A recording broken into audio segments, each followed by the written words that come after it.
Okay, so today I'm going to be talking through the artillery changes that are proposed on the Sandbox test server. Of course, I'm going to preface this. Everything that you hear me talk about and see on this video is subject to change. It's not guaranteed to come into the game at all. So the Sandbox changes. Um, I'm not going to spend loads of time going over everything because if you really want to read about all of this stuff, then you can do. I'll link the article in the description, and you can go and read through it yourself, or even just go and play on the Sandbox test server. I'm just going to be talking about kind of the main points and what I feel about them, because I know quite a few of you want to know what I think about artillery changes and how I think they're going to affect the game. And since I am quite outspoken about artillery, if any of you have watched my videos, then yeah, you know that I don't really like them very much. So the current situation, this first paragraph is just saying about how people play artillery, and a lot of people play artillery. Half of all commanders occasionally choose SPGs when they go into battle. Now, I'm not going to say that, your facts are wrong, because statistically speaking, that's pretty accurate. You think about the amount of artilleries you see in the game. However, saying that, and many players enjoy the usual strategic gameplay that they offer, I would say at least half of the commanders only play it for missions. That's the only reason why majority of people play artillery. There's not many people that play artillery just for fun. A lot of players just despise artillery, and a lot of people, there are some people that like it. Like, that's just how it is, and that's your opinion, and that's your right to have that opinion. However, saying that half of all commanders occasionally choose this, and then you get statistics like that and show how popular it is, I would like to see the statistics if you didn't have artillery missions in this game, because I would very much I would be very surprised if it was still half of all commanders. They also then go on to say, on the other hand, SPGs often irritate many non-SPG commanders, and at the moment players do not have the effective tools to actively counteract SPGs. Now this is very important, because they bring this point up, but realistically, none of the changes that they have actually put in actively help people counteract SPGs that aren't in SPGs themselves. The thing is, with all of the changes that have happened, the main people that are going to find the issues with SPGs is heavy tanks. Heavy tanks hate it when they're constantly bombarded with shells from the sky, which they have no chance of being able to fight back to, or even sometimes hide, because all of the maps are based around SPGs. And before you all go and comment saying, no, they're not, actually take a look at the maps. How many maps can you honestly say that don't have the heavy tanks in the middle of the fire line of the SPG? There is hardly any maps. Himmel's is one of them, but even then a CGC can actually get a shot onto the banana road. Yeah, most of the maps are actually based around artillery and the ability to just keep people stunned when they're trying to fight in a heavy-on-heavy situation. And none of these changes help the heavy tank in any way. You know that little indicator that comes down from the sky to say that there's a shell on the way? If you're on a Type 5, Mouse E100, doesn't matter.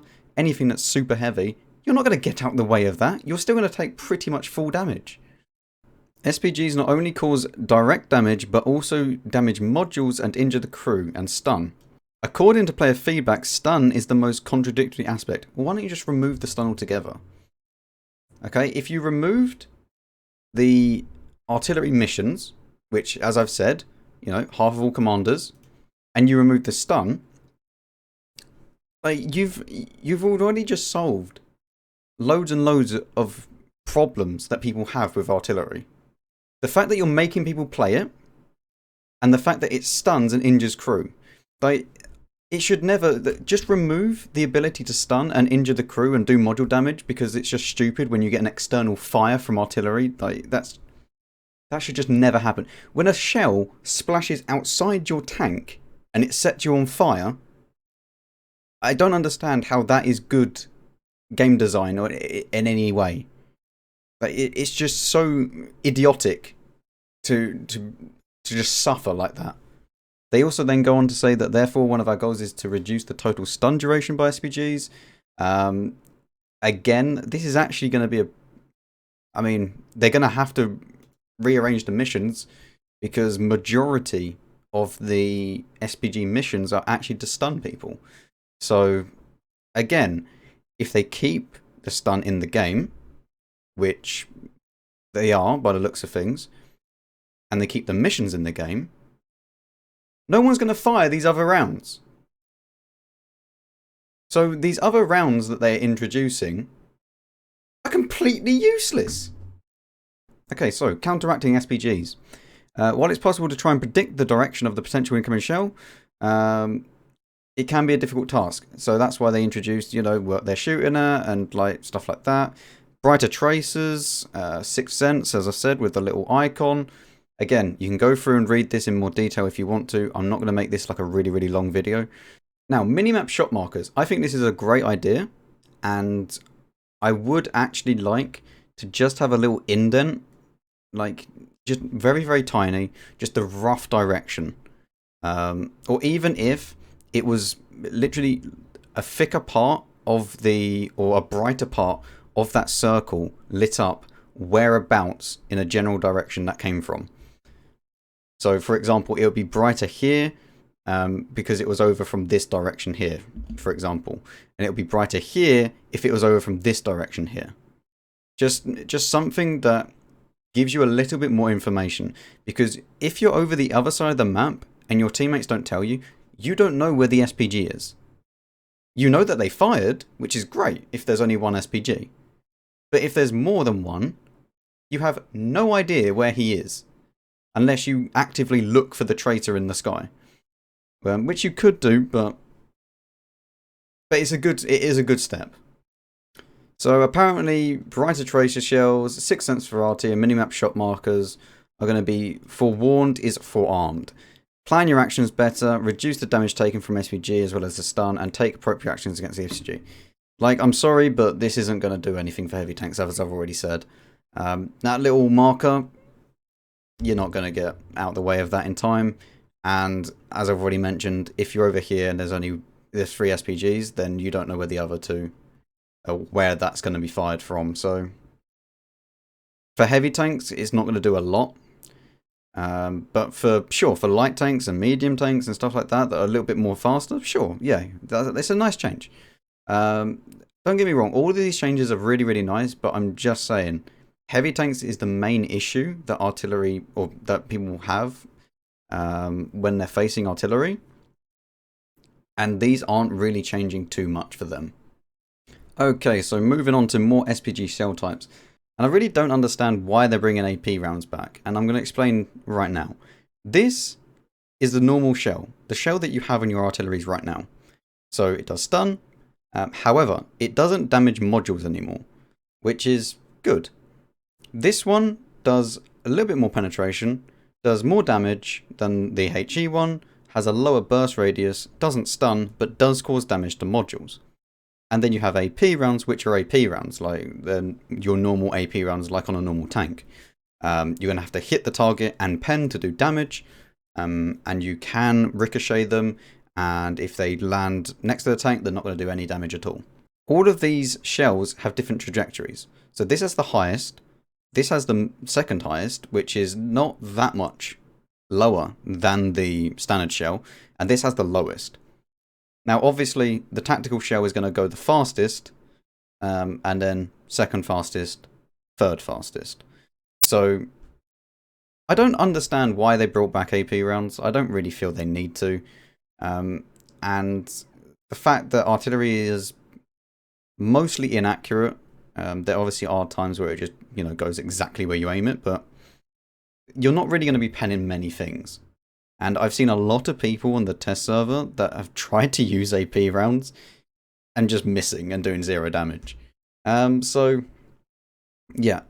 The thing is, I think that these shells are only really for when people are coming up really, really close and you try and shotgun them. But even then, if they're going to do that, then you might as well just use this, because it basically does the same damage. So I don't really think that this has any real place for it in the game. And you might as well stick to these two. Now, speaking about these two shells, there is one shell that is completely better than the other, which is the alternate shell. Why? More damage, more pen. Slightly lower burst radius.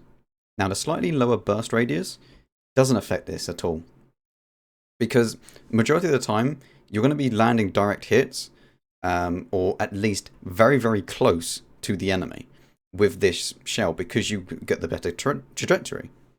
So this then means that as long as you're not doing stun missions, you should be using this shell. Because what's the point of firing this when 1, you're not going to do damage to modules, and 2, you're going to do less damage? There's 0 point of this shell. So that's how I feel about the shells. The SPG ammo interface, you can now see which shells are at the top of your screen, and also the shell travel time, so that's pretty cool. And then it says about the rewards for participating in Sandbox. So yeah, we've gone through everything now. So what do I think about all of this? I honestly think Wargaming has actually missed the mark on this whole SPG change. They've done some stuff that helps out the player and helps them to understand where the artillery might be, and if you're getting shot by them and stuff like that. However, they've not really addressed anything to do with the heavy tanks. The heavy tanks still get absolutely just bombarded with shells, and you're not going to make any difference to their lives at the moment with these changes. The real changes that need to happen is 1 artillery per team. And until that happens, you're just going to be stuck with people complaining about artillery and how stupid it is. Because what you've essentially done now is, for all the heavy tanks, great, no more stun, sort of. Unless people are doing stunning missions, which that's a lot of missions to get through actually with the stun. So what's going to happen is, if people aren't going to do the stun missions and you introduce these new shells, those heavy tanks are now going to take even more damage per shot than they used to. And there's going to be 3 of them still, so they're still going to lose like 1.4k hit points in a matter of 3 shells. It doesn't make sense to me. And I don't see how they can't see the problem with having free Arty in the game. Free Arty in the game is the issue. There is nothing that you can do in a heavy tank when there's free Arty. It doesn't matter what heavy tank you're in. You can be in a Mouse, you can be in a Chieftain, you could be in a 260, you could be in a 277, you could be in a bloody AMX 65T. If there's free Arty, and you go to the heavy corner, where you're meant to go, you just get bombarded with artillery shells that you can't do anything against, and it just ruins the fun for everyone. So why is 1 artillery a good thing then? Well, the artillery has no competition. It's going to do damage, and it's going to be able to shoot wherever it wants. It's not going to have to worry about other people taking their damage or their stun or their whatever, especially for stun missions. If you've got stun missions in the game and you want your stun, if someone else goes and drops a shell on all the heavy tanks, which, happens, and remember, it's total stun. It's not the stun of how they actually, or how long they actually stay stunned. It's the total duration that would have been. So if you do that, and then all the heavy tanks are sitting there, and then your shell goes in after, and you don't get any stun because it only does half, then it just helps out with those missions. So 1 artillery would actually help you do missions because you have no competition. You can go and do your stun missions easier. 2, obviously, heavy tanks are actually going to be able to play the game again, because at the moment it's pretty unplayable for heavy tanks in free artillery games. And a lot of you will say, Well, why don't we just make it 2 artillery? Go and play ranked. Go and see if 2 artillery is fun. Because ranked is not very fun with 2 artillery. And that is the maximum. I don't know why they changed it from 3 to 2 and ranked and haven't done in, the lives, the normal random queue. But that's what's happened. You'd actually just be able to play the game again as a heavy tank. Whereas you would just take a hit now and again from artillery. If there's only 1. And you wouldn't have to worry about, another 3 of them suddenly shooting again in 20 seconds. I just don't see the downside to having only 1 artillery. And Wargaming have always said, whenever they've spoken about 1 artillery, is that, well, if we made it 1 artillery, then there would always be 1 artillery in the game. You would never get the games where you have 0 artillery. And I get where they're coming from, but when go and play tier 5 and 6 and tier 10. Because at those tiers, I can guarantee you, 70% of the games are going to be free artillery. It is horrible.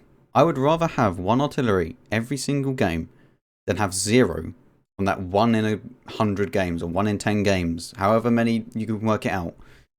But I get a lot of free arty games. Especially with M44s and Leffes at, tier 5 and 6, they just ruin it. They're completely OP and broken. And they really do need to be addressed.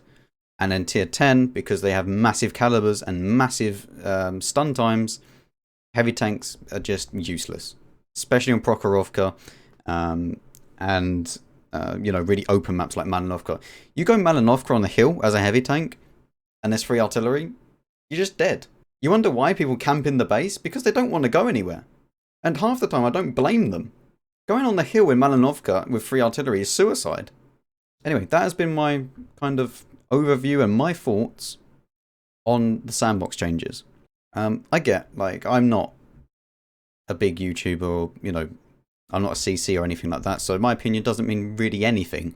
But just remember, this is all an opinion. And you're allowed your opinion, I'm allowed my opinion. Feel free to leave your opinion in the comments on what you think. And yeah, I'll see you all in the next one.